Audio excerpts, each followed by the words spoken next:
چاہنے والا ہے تو تم اس کی مدد کرو گے، اس کی مشکلات کو دور کرو گے جب بھی تمہیں پتہ چل جائے، یعنی معصوم تو نہیں ہے، اور ایسا ہوا بھی ان کے ساتھ ایک دفعہ، تو تم ضمانت دو، ایک ضمانت تم دو، میں 3 ضمانت تمہیں دیتا ہوں۔ علیکم السلام۔ وہ ضمانت کیا ہے؟ علیکم السلام، کہ ہمارے کسی چاہنے والے کو اپنے دروازے سے خالی ہاتھ نہیں لوٹاؤ گے، جو اس کی پریشانی ہوگی اس کو دور کرو گے۔ اور علی ابن یقین اس کے اوپر عمل پیرا بھی تھے۔ بعض تاریخوں میں ملتا ہے کہ کبھی کبھی انہوں نے مومنین میں سے 300 مومنین کو کئی 100 اشرفیاں دے کر کے حج پہ بھیجا، نیابت جیسے حج ہوتی ہے نا ویسے ہی اتنا دیتے تھے کہ آنا جانا وہاں کا خرچ، اس کے بعد 2-3 گنا پیسہ بچ جائے۔ 300 اشرفی، مثلا 100 اشرفی خرچ ہو رہی ہے تو 300 اشرفی، 400 اشرفی اہل بیت طاہرین علیہ السلام کے چاہنے والوں کو دیتے تھے کہ حج پہ جاؤ۔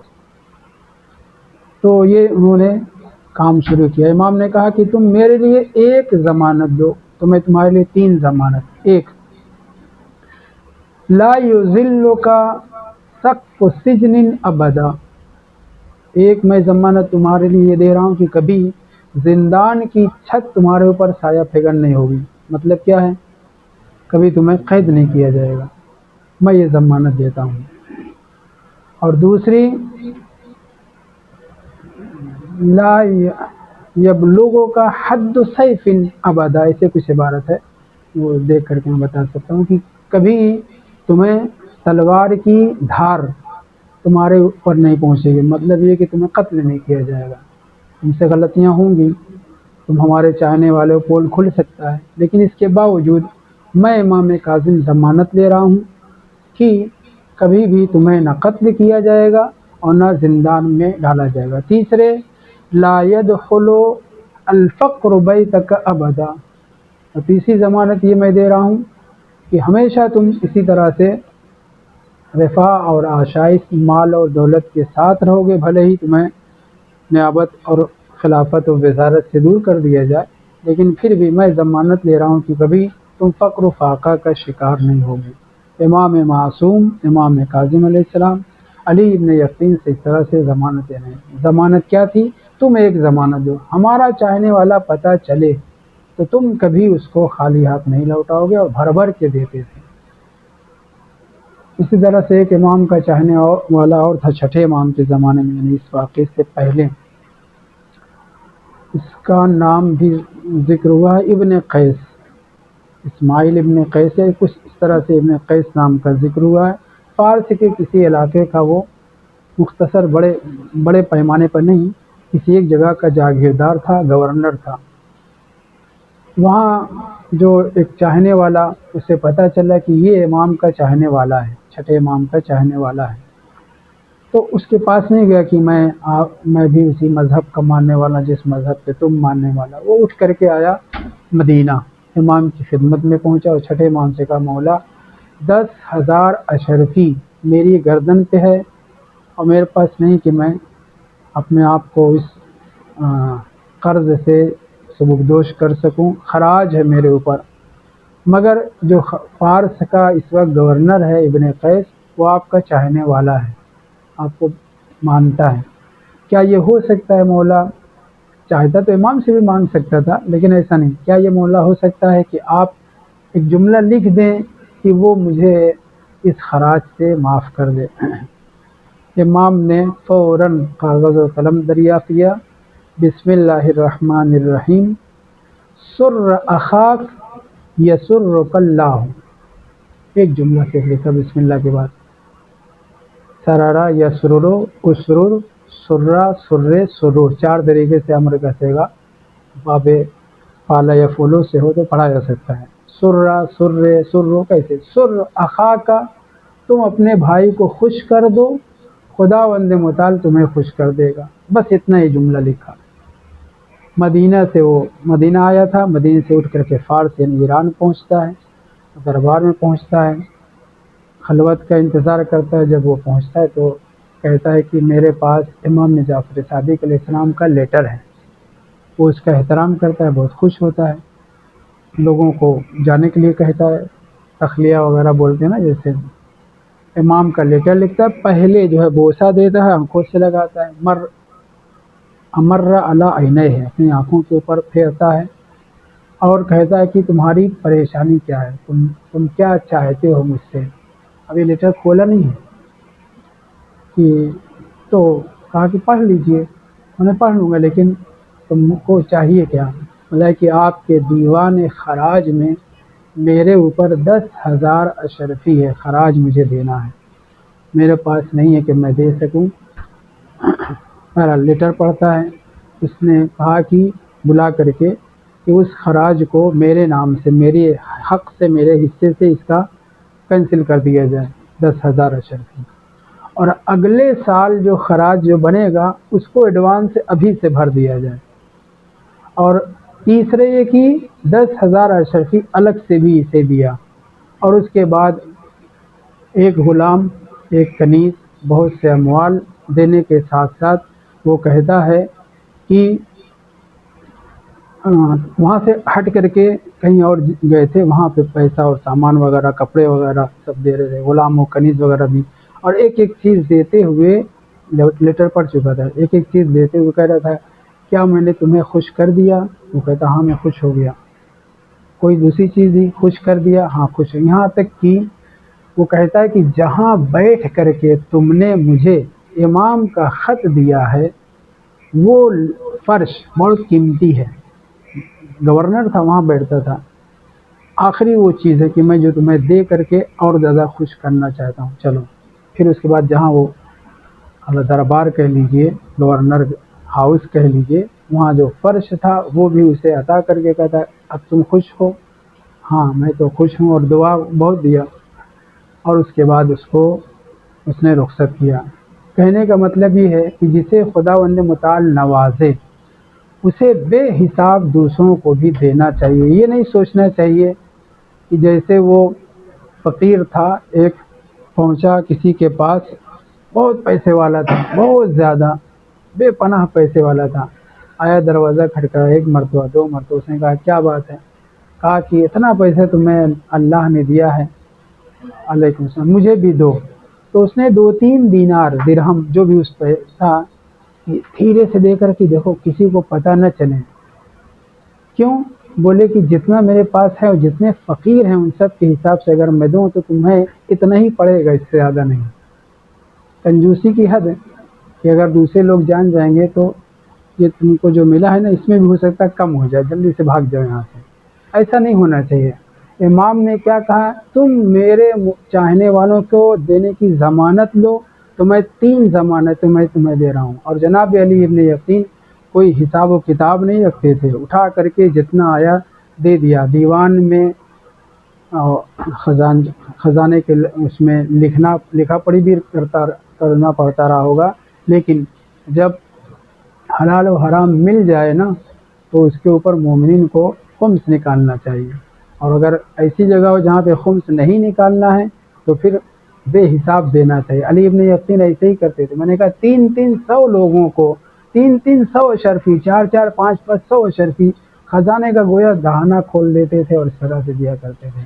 اور یہ جو گورنر تھا کیا اس کو یہ حق بنتا تھا کہ اس طریقے سے لٹائے؟ یقیناً حق بنتا۔ ظالم حکومت میں جتنا نوچ سکیں، یہ میں درس نہیں دے رہا ہوں، میں بتا رہا ہوں کہ جیسے ہوا ہے، ظالم حکومت میں جتنا مومنین کو آپ نواز سکتے ہیں اتنا نوازیں۔ ایک روایت ہے ان للہ عند السلطان اولیاء، بادشاہوں، سلطان سورہ یہاں جبار ہیں، ظالم حکمراں ہیں، سلطان جور کے پاس اللہ کے اولیاء ہوتے ہیں۔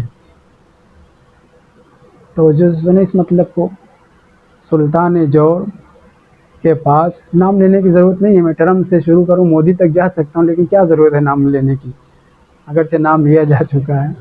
جو بھی جبار، ظالم، خبیث قسم کے ہوتے ہیں ان کے پاس انسان کی اگر رسائی ہو تو جتنا مومنین کی مدد کر سکتا ہے، یہ نہ دیکھے کہ یہ رشتہ دار ہے یا غیر رشتہ دار، بھر بھر کے دے، اگر وہ ایسا کرتا ہے تو وہ ولی خدا ہے۔ روایت ہے اِنَّ لِلَّهِ عند السلطان اولیاء، وہ اللہ کے اولیاء ہیں جو ہمارے چاہنے والوں کی مدد کرتے ہیں، سپورٹ کرتے ہیں، کہ اگر وہ نہ ہوں، عبارت مفہوم یہ ہے کہ اگر وہ نہ ہوں تو سلطان جائر جبار ہمارے مومنین کو، ہمارے چاہنے والوں کو اذیت پہنچائیں گے۔ تو ایسے لوگ جو تعلقات بنائے رہتے ہیں، نام لینے کی ضرورت ہے ہمارے لکھنؤ، کلما، دیگر جگہ کے، یہ مفید ہے کہ اگر ایسا نہ ہو تو نہ جانے کتنی جگہ مشکلات ہمارے لیے کھڑی ہوں، شہروں میں، دوسرے شہروں میں۔ تو روایت ہے کہ ان للہ عند السلطان اولیاء، یہ لوگ ولی خدا ہیں، اللہ کے پیارے بندے ہیں جو مومنین سے بہت سی مشکلات کو دور کرتے رہتے ہیں۔ خیر دور نہ جاؤں، بحث یہ تھی کہ عدل و انصاف اس قدر مہم ہے کہ اگر ہمیں ایسی جگہ ہماری رسائی ہو جائے جہاں پر ہم مومنین کی مدد کر سکتے ہیں، تو یہ نہ دیکھیں کہ آگے کیا ہوگا، آگے جتنا آپ مومنین کی مدد کریں گے اتنا ہی مومنین کے ائمہ معصومین علیہ السلام آپ کی مدد کریں گے، آپ کو مختلف کیس سے، مختلف مشکلات سے بچائیں گے۔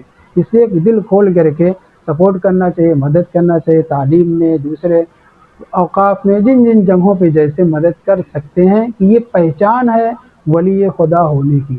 تو یہ بندہ جو گورنر تھا صرف یہ جان کر کے کہ امام صادق علیہ السلام کے پاس یہ گیا تھا، خط کو لینے پر آنکھوں پہ امر علی عینیہ، آنکھوں سے لگاتا ہے، پڑھنے کے بعد یہ بھی لو، یہ بھی لو، اور اتنا بھر کر کے غلام اور کنیز، اور 1 سال کا وہ معاف کیا جو پہلے کا تھا، اگلے سال کا معاف کیا، الگ سے 10,000 اشرفی دیا، اور پھر کتنے سامان اور کپڑے وغیرہ پھر دینے کے بعد وہ قالین بھی جس کے اوپر بیٹھ کر کے اس نے امام کا خط پیش کیا تھا، چونکہ تم نے یہاں امام کا خط پیش کیا ہے خوش کرنے کے لیے، اس لیے میں یہ قالین بھی تمہارے حوالے کرتا ہوں۔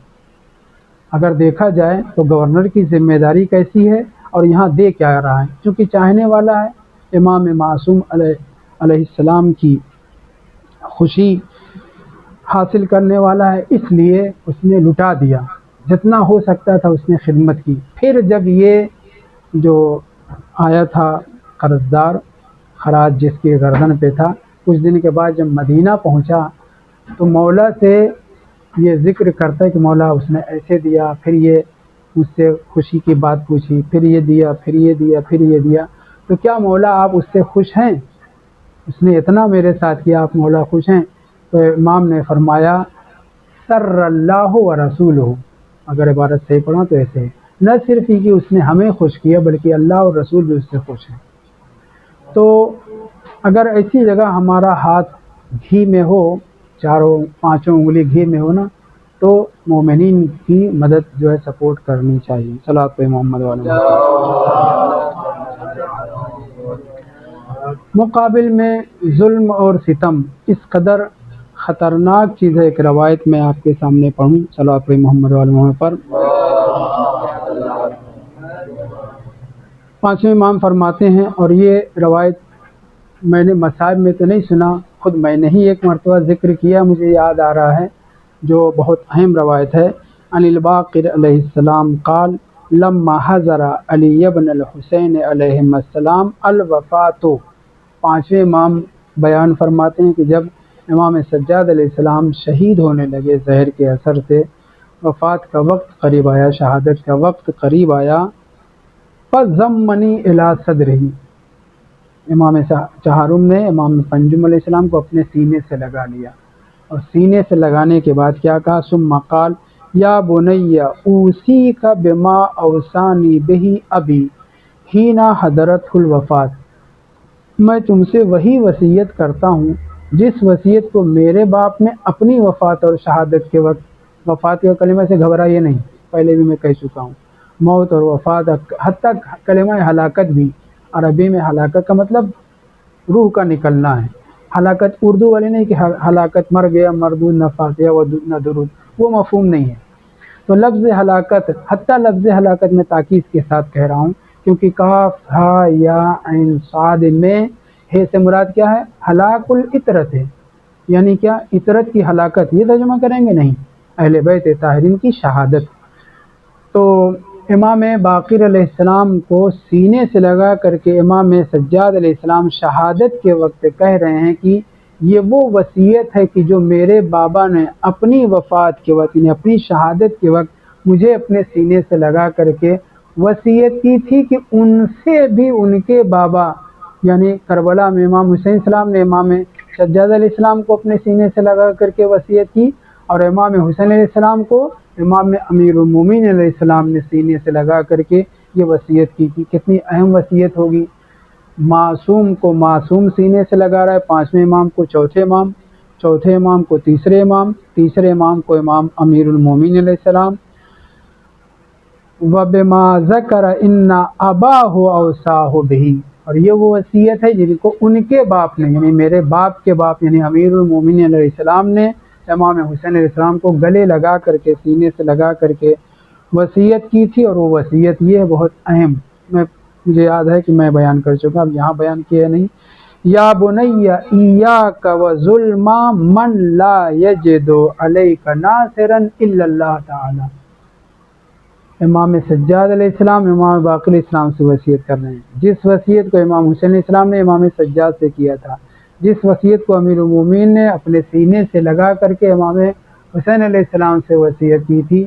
یا بنی ایاک وظلم من لا یجد ناصرا علیک الا اللہ تعالی، خبردار، ظلم کی بڑی قسمیں، ظلم انسان اپنے اوپر کرے، ظلم اپنے اہل و عیال کے اوپر کرے، ظلم اپنے قریبی رشتہ داروں پہ کرے، ظلم معاشرے کے لوگوں کے اوپر، سلطان رعایا کے اوپر ظلم کرے، کسی ایسے کے اوپر ظلم کرے جس کا کوئی مددگار نہ ہو۔ سب سے خطرناک ظلم یہ ہے کسی ایسے کے اوپر، اور عام طور سے ایسے ہی لوگ ظلم کرتے بھی ہیں جس کے پتہ چل جائے اس کا کوئی سپورٹر نہیں ہے، اس کا کوئی مددگار نہیں ہے، اس کو جھلا دیتے ہیں، اس کے اوپر کیس کرنا، اس کو جو ہے رگڑ دینا۔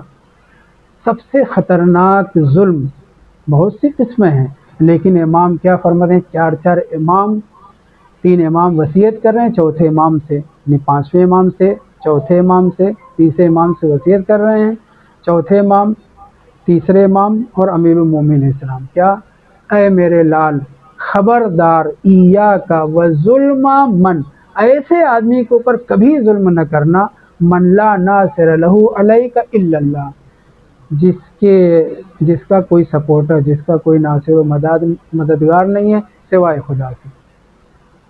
مظلوم ہر انسان واقع ہو سکتا ہے، لیکن وہ شخص جس کا کوئی ناصر و مددگار نہ ہو، لوگ اور اس کو رگڑ دیتے ہیں اور اس کو پریشان کرتے ہیں اور اس کے لیے اس کے اوپر ظلم و ستم روا رکھتے ہیں، مگر ان اماموں نے آخر وقت میں روح اکھڑتے وقت امیر المومنین علیہ السلام نے امام حسین علیہ السلام کو گلے لگا کر کے یہ وصیت کی ہے، امام حسین علیہ السلام نے کربلا کے میدان میں امام سجاد کو گلے لگا کر کے یہ وصیت کی ہے، اور امام سجاد بھی اپنے فرزند امام باقر علیہ السلام کو لگا کر کے سینے سے کہہ رہے ہیں، یا بنی ایاک وظلم من لا یجد علیک علیک پہلے لا یجد علیک ناصرا الا اللہ تعالی، ایسے آدمی کے اوپر ظلم سے بچو، ظلم تو کسی کے اوپر نہیں کرنا ہے، اور معصوم امام سے وصیت کر رہے ہیں، کیا مطلب ہے اس کا، ہمیں بتایا جا رہا ہے، ہم تک پہنچایا جا رہا ہے کہ آخر وقت 40 ہجری میں 41 ہجری میں امیر المومنین اسلام وصیت کر رہے ہیں امام حسین علیہ السلام سے، امام حسین علیہ السلام سے، وہ ظلم کا تصور نہیں، شائبہ نہیں پایا جاتا، ہم تک یہ پہنچانا ہے کہ میں علی ابن ابی طالب آخری وقت میں جس چیز کو شدت کے ساتھ وصیت کر رہا ہوں وہ یہ ہے کہ کسی بے سہارا کے اوپر کبھی ظلم نہ کرنا، یہ ہم آپ کے لیے بہت بڑا درس ہے۔ یا امام حسین علیہ السلام آخر وقت میں رخصت آخر کے لیے آئے ہیں، ڈھیر ساری وصیتیں کی ہیں، تبرکات امامت کچھ دیے ہیں، کچھ ام سلمہ کے پاس تھا، کچھ جناب صغرا کے پاس تھا، وغیرہ وغیرہ، ان تبرکات کے اور اس زخمی حالت میں، اس مصیبت کی گھڑی میں ایک وصیت امام حسین علیہ السلام اپنے فرزند سے کر رہے ہیں کہ خبردار کسی ایسے کے اوپر ظلم کبھی نہ کرنا کہ جس کا کوئی خدا کے علاوہ سہارا نہیں ہے۔ امام کو کیا ضرورت ہے اس طرح کی وصیت کرنے کی، اماموں کو ضرورت نہیں ہے، ہم آپ کو اس کی ضرورت ہے۔ اگر مل جائے، پڑوسی ہے یا دور کا نزدیک کا، کہیں پتہ چل جائے کہ اس کا کوئی سپورٹر نہیں ہے، پھر دیکھیے کتنا گنڈے لوگ اور باش قسم کے لوگ ظلم کرتے ہیں۔ پھر اس کے بعد امام سجاد علیہ السلام اپنی روح کھڑتے وقت سکرات کی حالت، سکرات وہ اردو میں ہم جو مومن کے لیے وہ نہیں استعمال کر سکتے، اپنی شہادت کے وقت امام باقر علیہ السلام سے یہ وصیت کر رہے ہیں، اور وہ بھی چھٹے امام نقل کریں کس سے؟ نہیں، امام باقر علیہ السلام سے۔ تو مقابل میں عدل کے ظلم کئی قسم ہیں، انسان اپنے اوپر ظلم کرے یہ بھی ظلم ہے، اپنے اہل و عیال کے اوپر ظلم کرے، بیوی کے اوپر ظلم کرے، بیوی اسیر ہے، روایت موجود ہے، تم اگر اپنی بیٹی کی شادی کر رہے ہو تو ایسے سے کرو کہ جو اس کے لائق ہو، کف ہو، کیوں؟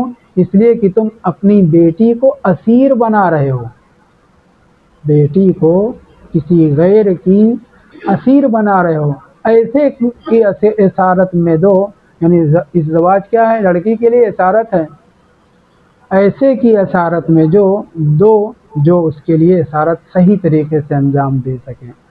پر انسان اپنے اوپر ظلم کرے، اپنے اہل و عیال کے اوپر ظلم کرے، معاشرے کے اوپر ظلم کرے، بے یار و مددگار لوگوں کے اوپر ظلم کرے، اس میں سب سے زیادہ خطرناک ظلم جس کی اس اوپر اتنی معصومین علیہ السلام نے تاکید کی ہے، وہ ظلم ہے کہ جو انسان ایسے انسان کے اوپر ظلم کرے جس کا کوئی مددگار نہ ہو۔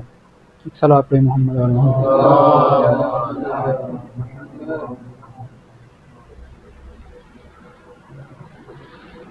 عدل کی بحث میں اگرچہ آج میں ایسے ہی واقعات ہی نقل کر رہا ہوں، میرے لیے یہ سب بھی ضروری ہے، تو دو ایک واقعہ چھوٹا چھوٹا اور بھی سن لیں۔ علیکم السلام۔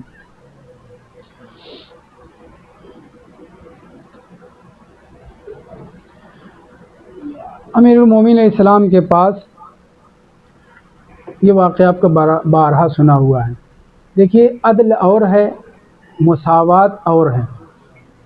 مساوات یعنی برابری۔ آپ کو اگر شہریہ بانٹنا ہے تو جو عنوان رکھا ہے اس کے اعتبار سے برابر ہونا چاہیے۔ اگر مجرد و معیل کا فرق رکھا ہے اس کے اعتبار سے دیجیے، سید اور غیر سید کا فرق رکھا ہے اس کے اعتبار سے دیجیے، درجے بندی کے اعتبار سے فرق رکھا ہے اس کے اعتبار سے دیجیے، تب فرق کریں گے تو یہ عدالت کے خلاف نہیں ہوگا، صحیح ہے۔ لیکن اگر ایک جیسے مہمان ہوں اور ایک کا ہاتھ آپ دھلائیں، دوسرے کا بیٹے سے کہیں کہ وہ دھلا دے، یہ درست نہیں۔ اگر آپ ہاتھ دھلا رہے ہیں تو حق بنتا ہے کہ سب کو آپ ہی دھلائیے، بیٹا اگر ہاتھ دھلا رہا ہے تو بیٹا ہی سب کا ہاتھ دھلائیں۔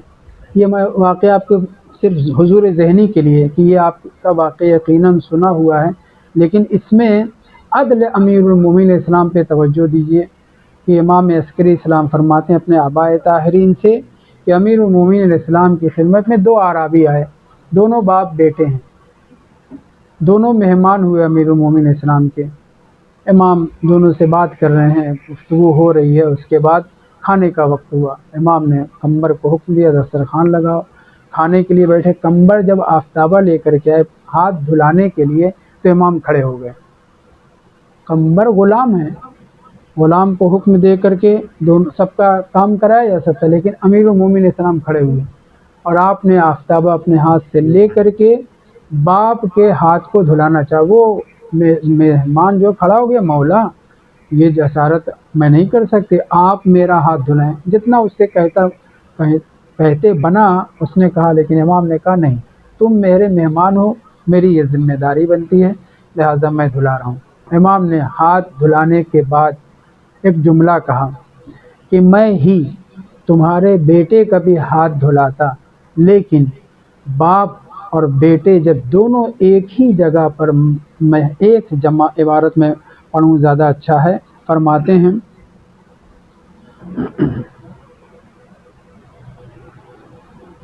صلاۃ محمد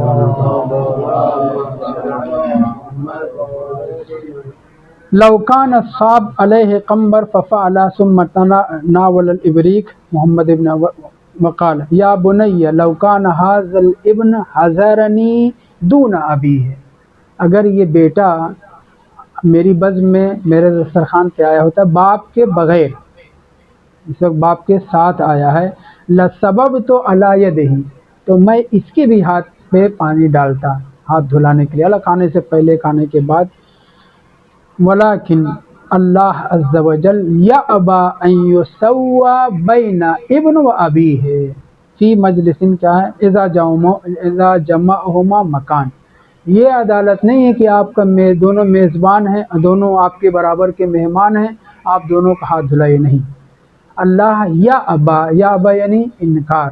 اللہ یہ گوارا نہیں کرتا، پسند نہیں کرتا کہ اگر ایک جگہ باپ اور بیٹے مہمان ہوئے ہیں تو دونوں کے ساتھ تساوی کی جائے، برابری کی جائے. یہ عدالت نہیں ہے، یہ عدالت کے خلاف ہے کہ باپ کا بھی ہاتھ دھلائیں اور پھر بیٹے کا بھی. ہمارے ہاں ہوتا ایسے ہی ہے، لیکن یہ ایسا نہیں ہونا چاہیے. امام نے محمد حنفیہ کو ابریق تھماتے ہوئے، آفتابہ تھماتے ہوئے کہا کہ اگر یہ بیٹا اکیلے آیا ہوتا، باپ کے ساتھ نہ آیا ہوتا، تو میں مہمان ہونے کے ناطے میں ہی اس کا ہاتھ دھلاتا. لیکن باپ اور بیٹے کو ایک ساتھ ایک بزم میں جمع ہونے کی وجہ سے باپ کا ہاتھ میں نے دھلایا ہے، بیٹے کا ہاتھ تم دھلاؤ. عبارت میں پڑھ دوں، بہت اہم ہے. ولیکن سب الاب علی الاب فلیسب الابن علی الابن. باپ نے باپ کا ہاتھ دھلایا، پانی ڈالا ہے، بیٹے کو چاہیے کہ بیٹے کے اوپر ہاتھ دھلائے، اور پھر اس کے بعد محمد حنفیہ نے بیٹے کا ہاتھ دھلایا. یہاں تساوی کرنا عدالت نہیں ہے کہ دونوں برابر کے مہمان ہیں، دونوں دور دراز سے آئے ہیں، دونوں تھکے ہوئے ہیں، دونوں ایسا ہے ویسا نہیں.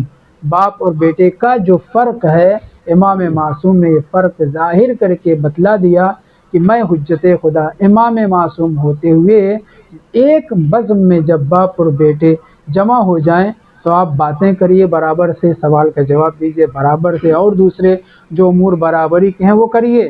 لیکن احترام ایک جیسا نہیں ہونا چاہیے، ہاتھ دھلانے میں ایک جیسا نہیں. باپ کا احترام اور ہے، بیٹے کا احترام اور ہے. اس لیے باپ کے ہاتھ کو میں نے دھلایا ہے اور بیٹے کے ہاتھ کو تم دھلاؤ. یہاں پہ امام نے واضح کر دیا. یہاں تساوی والا نہیں چلے گا. کھانے پینے کے اعتبار سے ممکن ہے بیٹا زیادہ کھاتا ہو، باپ کم کھاتا ہو، وہ الگ بات ہے. وہاں پہ آپ جیسے مناسب دسترخوان پہ جو چیزیں رکھیں. لیکن کچھ چیزوں میں جہاں پہ توجہ، جہاں پہ باپ اور بیٹے کے احترام کا فرق ہونا چاہیے، جہاں بھی جس ماحول میں جیسے فرق ہوتا ہو وہ اس فرق کو مد نظر رکھنا چاہیے. مثلا باپ کے پاس باپ جا کر کے کہے خوش آمدید، بیٹے کے پاس بیٹا جا کر کے خوش آمدید. جہاں مثلا یہاں یہ فرہنگ پایا جاتا ہے، تو جہاں جو فرہنگ پایا جائے اس کے اعتبار سے اس کے اوپر عمل ہونا چاہیے. ایک اور صلاۃ پڑھی محمد والی محمد پر. ایک اور بات اور پھر آپ کی زحمت تمام. جیسے ابن ملجم اور بکر بن عبداللہ کون تھے وہ تین لوگ جنہوں نے جناب امیر المومنین اسلام کو شہید کرنے کے لیے خانہ کعبہ کے پاس حلف اٹھایا تھا، قسم کھائی تھی اور 19 رمضان کی شب طے پائی تھی. ایک معاویہ کو ختم کرے گا، ایک عمرو عاص کو، اور ایک امیر المومنین علی ابن ابی طالب علیہ السلام کو. ویسے ہی جناب رسول خدا کے لیے بھی تین لوگوں نے خانہ کعبہ کے پاس لات اور عزیٰ کی قسم کھائی.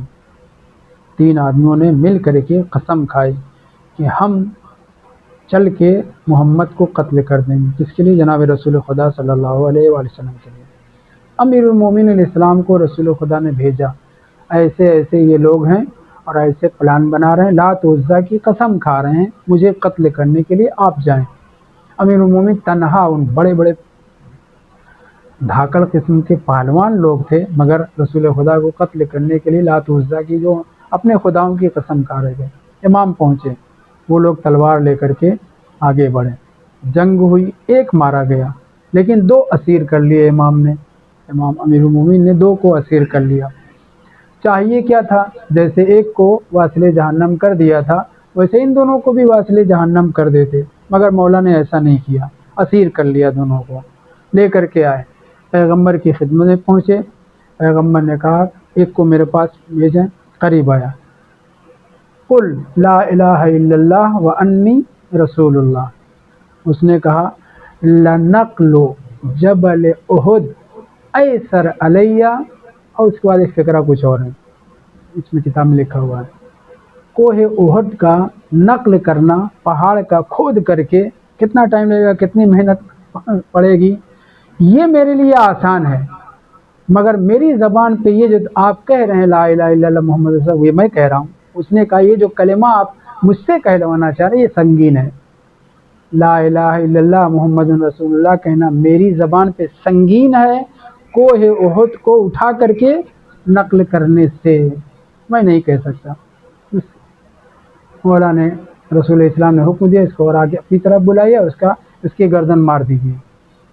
وہ تب بھی نہیں، ڈٹا رہا کہ میں قتل ہو جاؤں گا مگر میں ایسا نہیں کر سکتا، زبان سے لا الہ الا اللہ۔ لات و عزیٰ کی قسم کھانے والا اللہ کی قسم کھائے گا، ایسے گٹھی میں کیا بولتے ہیں، گٹھی میں پلا دیا جاتا ہے، جیسے بھائی جان لوگوں کو، بڑے بھائی لوگوں کو خبیثوں کی محبت پلا دی گئی ہے، آپ لاکھ دلیلیں قائم کریں ان کے سامنے، وہ ماننے والے نہیں ہیں، سب نہیں، اکثریت۔ ویسے ہی وہ قتل ہونا اس نے پسند کیا اور کہا کہ میں ایمان نہیں لا سکتا۔ مولا علیہ السلام نے حکم رسول خدا کی اطاعت کی، تلوار نکالی، پھر بھی وہ کچھ نہیں، گردن ماری، کٹ گیا، گر گیا، مگر وہ ایمان نہیں لایا۔